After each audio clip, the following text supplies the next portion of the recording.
Scripture reading, KJV, Genesis chapter 8, verses 1 to 22.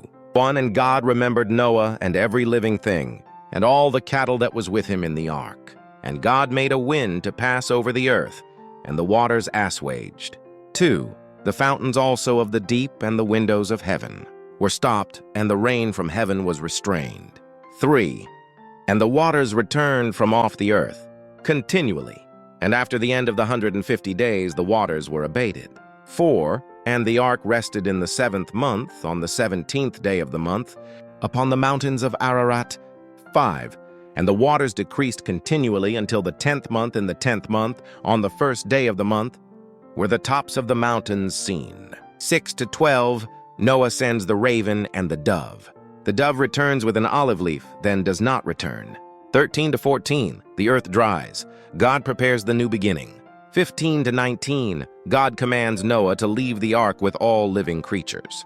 20 to 22, Noah builds an altar. God promises the stability of creation.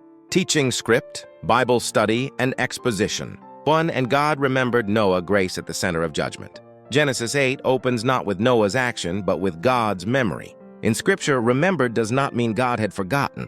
In the Hebrew mindset, to remember means to act faithfully, according to covenant. God now moves decisively to save, restore, and renew. Spiritually, this is a turning point. Judgment has done its work, and mercy now speaks. The same God who closed the door of the ark now opens the future. 2. A wind over the waters, echoes of creation. Verse 1 says, God made a wind pass over the earth. The Hebrew word ruach means wind, breath, or spirit. This deliberately echoes Genesis chapter 1, verses 2, where the Spirit of God moved over the waters. The flood was not merely destruction, it was decreation. Genesis 8 is recreation. Spiritually, this teaches us, God does not only rescue us from something, He recreates us into something new. 3 time, patience, and trust. Notice the careful timeline. 150 days for the waters to abate. Months before the mountains appear. Weeks between the dove's flights. Noah does not rush. He waits. Even when the ground is visible, Noah does not leave the ark until God speaks. This is deep spiritual wisdom. Open doors are not always God's timing. God's voice is 4. The dove and the olive leaf, signs of peace. The dove returns with an olive leaf, creation itself, testifying that life has returned. In biblical symbolism, the dove represents peace, purity, and the Spirit. This moment whispers hope. Judgment is not the final word. Death gives way to life. God's purposes continue. 5. Leaving the ark from survival to calling. God commands Noah to come out not alone, but with all living creatures. The mission resumes: be fruitful, multiply, and fill the earth.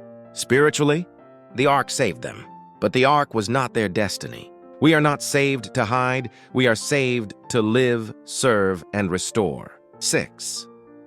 Noah's first act, worship. Noah builds an altar before building a house. Worship precedes productivity. The sacrifice is described as a sweet savor to the Lord, not because God needs offerings, but because obedient gratitude delights Him.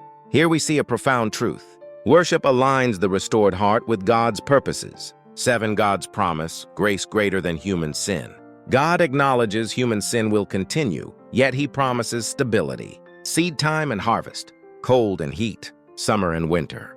This is astonishing grace. God commits to the world knowing humanity's weakness. Theologically, this points forward. From Noah, Abraham, Israel. Ultimately, Christ, where grace fully triumphs over judgment. Spiritual message: what is God teaching us? God remembers His people even in silence. Waiting is part of faith, not a failure of it. New beginnings flow from obedience. Worship anchors restoration.